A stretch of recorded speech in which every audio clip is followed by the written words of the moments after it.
Hi everybody, this is Himani and we are meeting after a really long time. And December has always been a month of reflections and introspections and just reflecting on what we have done in this year. And in the past few days, I had also been doing the same and I had been looking forward to make this video where I will be sharing about the 10 lessons I learned this year. So without further delay, let's just begin. My first lesson, which I will be reading from the notes I have made, is what you avoid will always come back to you. So instead of running away, learn to sit through chaos and navigate.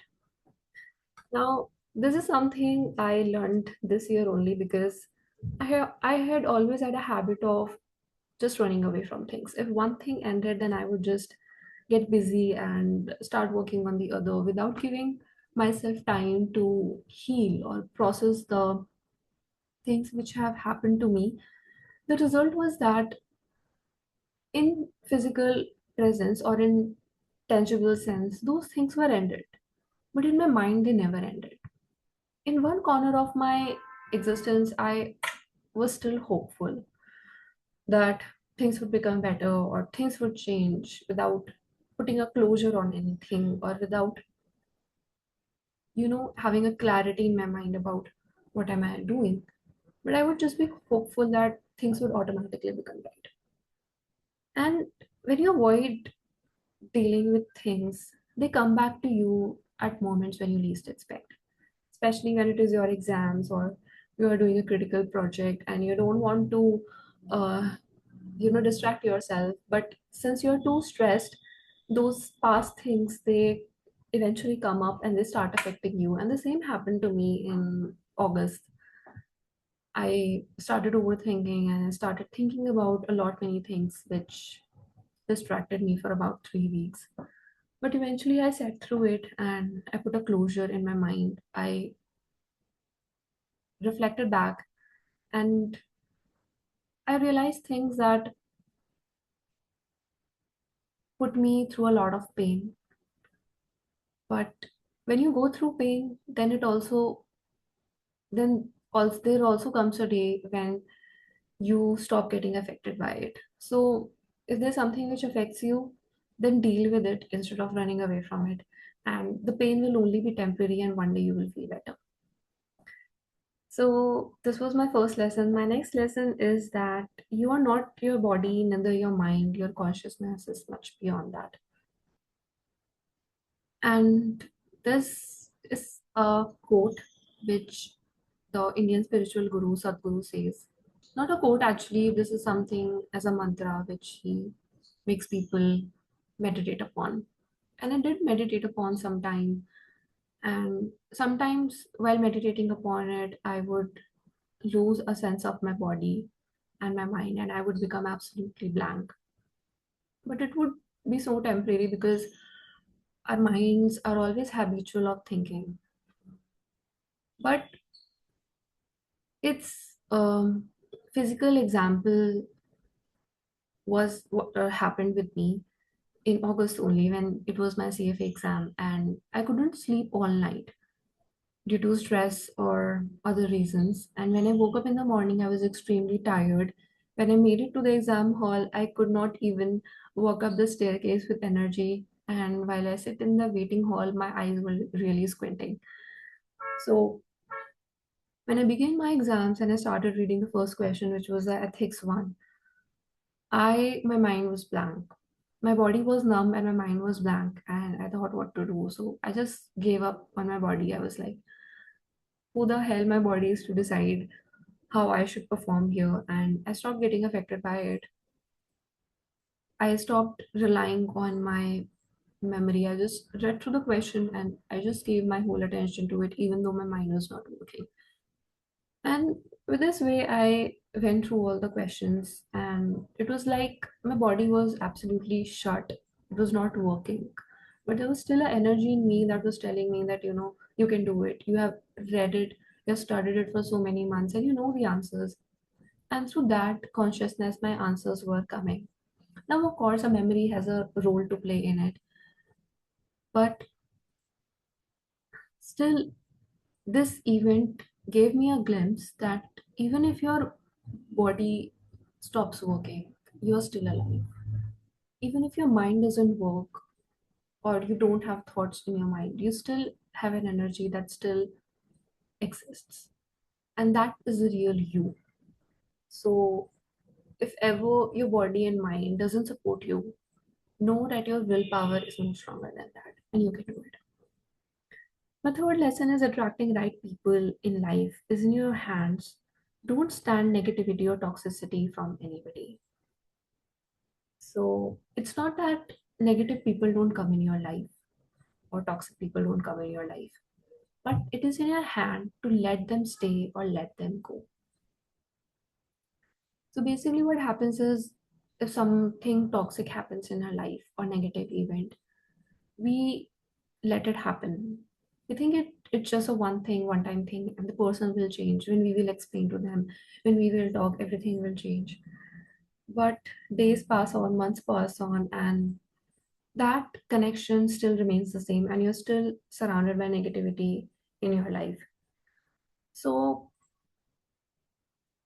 what I realize is that until you put a full stop on somebody mistreating you or, you know, somebody affecting you, it won't stop. And to give an example, there was a friend in my life who would always say things or do things which would trigger me. And the impressive part is that he would know that it is triggering me and it is affecting me, but he would still do that. And that was quite surprising for me because I just expected that if I'm telling you that do not do it, why would you do it? But he would still do. And I realized that people don't, if people do these kind of things and they don't deserve to be called your friend, right? Your friend circle should be a space where you're absolutely safe and you're absolutely, in the sense naked that whatever you say, whatever you feel, you're not given a backlash, or where you're not in a way you're not treated that you would be more anxious or more disturbed.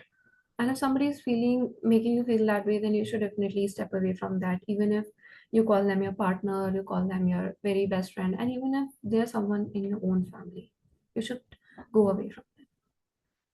My fourth lesson is that being open and easy to talk to is the best way to gain trust and build a good friendship.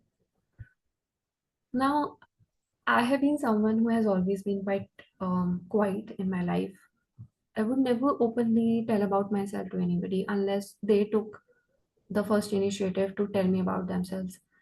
So, because of this reason, I never had much friends in my life, and only those people who took the initiative to talk to me were really my friends.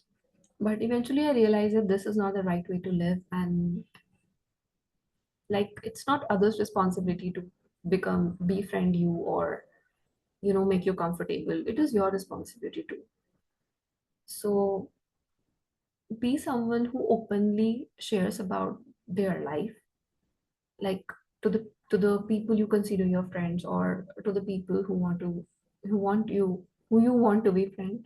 So be open about your life, tell about your emotions, about the things you do, so that they feel comfortable in your presence, they feel that they can trust you. Because if you constantly act like you are some mysterious person that happens in movies, and people would really get disturbed by it after some time, and they would not really like that kind of personality, even though in movies it seems appealing, but in real life it doesn't really makes people comfortable. So do not be that kind of a person. And one of the biggest reason which I know is people want to be secretive is that it nourishes their ego. It makes them think that they are special, and they would only tell about their life to that special other special one in their life. So they keep nourishing this ego all through their life, waiting for that other special half and being a mystery to the other world. But know that you are just another human being and you're not any special. You're not someone whose life is very amazing or very different. You are just an ordinary person. So stop making yourself feel so special and be normal. Now, my next lesson is leave friendships that are just for sake, that lose the purity and fragrance of honesty and respect it must have. Now, the relationships are not always the same. The friendships which were good at one point in time may lose their fragrance and, change their nature eventually. And it's just not something we expect. We expect that if we are calling someone our best friend, then they would be our best friend forever. But, I have had many best friends in life, and things just became different. Sometimes, when you go to different colleges, you develop a whole different kind of perspective about yourself and your life. And then when you go back to the same person again, then um, you go as very different individuals in which a lot less common things are left. Or even if like you are still the same, but the nature of your friendship might have changed. And there are many reasons basically. But if if the purity and the honesty of your friendship has changed or left, then you should also have the courage to leave that friendship before it ruins you. And know that in your adulthood, a lot of friendships in your life will be temporary. Even if at this point it feels like you will forever be together and you will do a lot of things in the future. You will, form a company together and do this and that thing. But life is uncertain and everything is vulnerable to change. So know that. My next lesson, which is the sixth one, is that give enough attention to the people you call close. It's your responsibility to care for them. And especially it is about the people who do not live close to their families, who live away from their home. And it is very easy to get lost into the world, get lost into your own life of thinking big, of thinking that, your career is important, your life is important, your health is important, your relationships are important. Everything about you takes up so much space that you stop feeling that anybody else in your life also exists. And that happened with me in my late teenage. I was really disturbed and I was really just about how do I handle my own life. But you have to take steps to not make yourself such a big person and give time, give care to the people you call yours who are close to you. It's basically your responsibility to care for them, not just something you do by act of choice. Um, my next lesson that I learned is when people mistreat you, it's never about you, it's them. And just think about it. Why would somebody mistreat you in the first place? Like, what have you even done? Why would somebody do that? Would you do that to someone? And if yes, then why? As per my analysis or my observation, people mistreat others when they're not happy with themselves, when they're insecure about themselves. So they find a reason to, make others feel less so that they can feel good about themselves. They can feel big. And if you also observe in any situation you have been mistreated, then the same principle applies. Like it's never about you, it's never about what you have done. Because if it would have been, then they would have just communicated with you instead of, mistreating you or making you feel bad about yourself. But when people are not in this sense of mind, they do these things. So if you understand this, you will stop, feeling hurt with that event. And one more thing that I would like to share is there are some people in there. You might meet some people in your life who might treat you differently in public and in personal life. So in personal life, they might be very sweet to you, but in public life, they would act that they don't even know you, or they would just treat you differently. So my advice is that don't trust those people. This is a very big red flag. Don't give any explanation to yourself. Just stay away from them because they are what do we call them? Chameleon, someone who changes colors and they are never to be trusted. Never, ever. Um, my eighth lesson is people will come and go into your life, but you go on forever. You are complete, absolute, and don't spend your life feeling empty inside, looking for a cure outside. And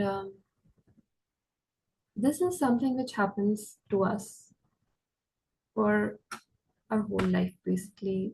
Since the time we grow up, firstly, we start looking for a special half, for a other half, or a partner in the other world. And we think that unless and until we have a partner, we would not be happy. Or unless and until we have something or the other, we won't be happy. So our happiness basically becomes a thing which is reliant on outside. And that is one of the biggest reasons that a lot of people in their adulthood become very lazy and become depressed because there's nothing in life to look forward to. You think that the only thing which will make you happy is other people, whether it is more friends, good partner, this or that. And when you don't find it, you spend years in your life in sadness or being lazy because you just feel that you have explored everything. Think about it in a way that if somebody makes you happy or if you feel love for somebody, it is not something which they have done. It is something which happens within you. You feel happy, you feel relaxed. Others are just a key to it. So, if a key is outside, then it can also be inside, right? Why are you not the key to your own happiness? Why are always others a key to your happiness? So, when I realized this, I stopped just looking for outside to, make me happy. I was still in the depressive state. I was still in the state that, okay, the world is boring and what is there to life? But then my perspective changed and I basically realized that nobody in the world can make me happy. I might meet the most interesting person ever and we would just go out, spend time, talk. But then what? I would be back to myself, still that unhappy self. So I realized that I actually read in a book which is Show Your Work book. And in it, there is a line that if you want to be interesting, then be interested. Reading this line basically blew my mind because I realized that one of the biggest reasons that we become bored with ourselves is that because we are not interested in things. We are not curious about things. Why a child is so happy, why a child is always so excited about things and everybody wants to play with him or her? Because he is curious. He wants to, explore everything and do everything, and every small thing excites him. But to us, it doesn't. So be curious is the lesson I would is the advice I would give to everybody. Even if you go to a park, just explore the trees around, know what those trees does. You go to a shopping mall, think about how it has been built, how what happens to the water which is in a hospital, does it get recycled or what?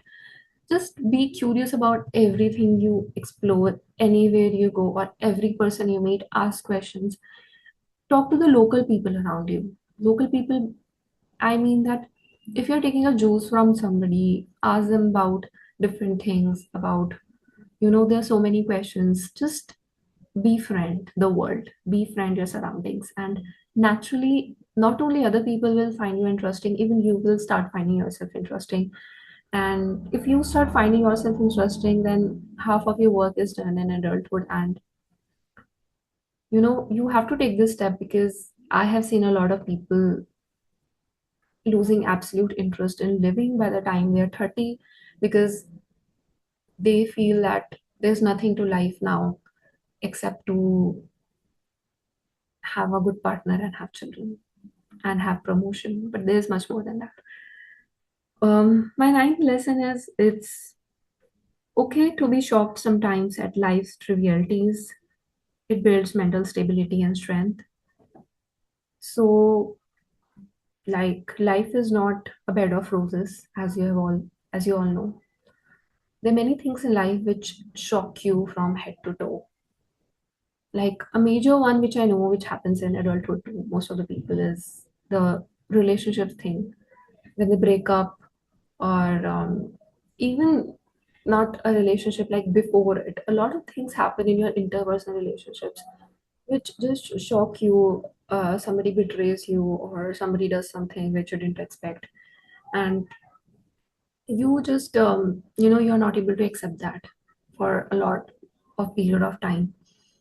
And but what happens that once you accept that, once you move on from that phase, it builds a very strong sense of a mental stability in you, a strong sense of resistance in you, that if the same thing which would happen again, it would not affect you. And eventually, when you go through all these shocks in your life, you will become so stable and so strong that nothing will affect you. And that is the kind of person you want to become. You don't want to become very somebody who gets affected by anything. You want to become someone who is not affected by anything, because everything in this world is Maya, or everything in this world is a trap. And as fast as you know that all of this is a trap, all of the emotions you go through are just a trap, you become very close to your ultimate truth. That is something deeper, but um, I think I realized this after I came through going after I came through going of immense pain in my late teenage and the early adulthood. Last lesson which I would like to share is your strong willpower is one of the biggest assets you will ever have. Now think about your career. Have you ever you know felt that you wanted a better job but you couldn't? And know that one of the biggest reasons for this is your lack of willpower. You want to work for it, you want to study for it. There's no lack of curiosity. You just feel lazy the moment you sit in front of a PDF or in front of a book.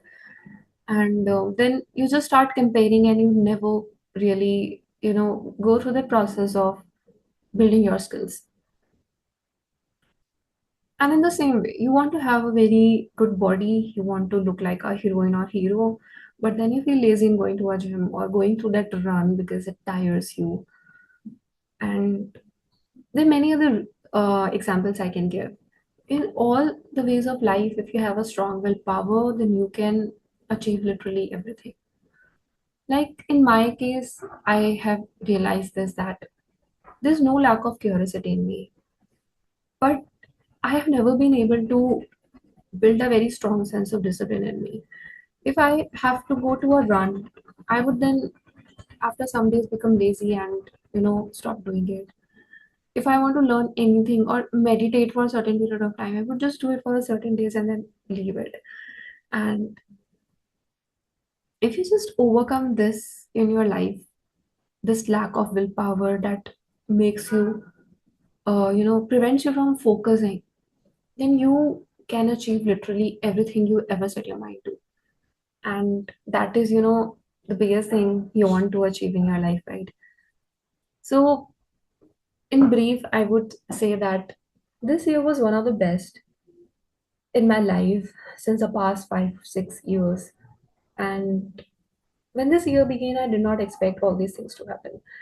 I was quite uncertain, and I was literally hopeless, because hope is something which kills you when you don't do anything about it, when you don't take action.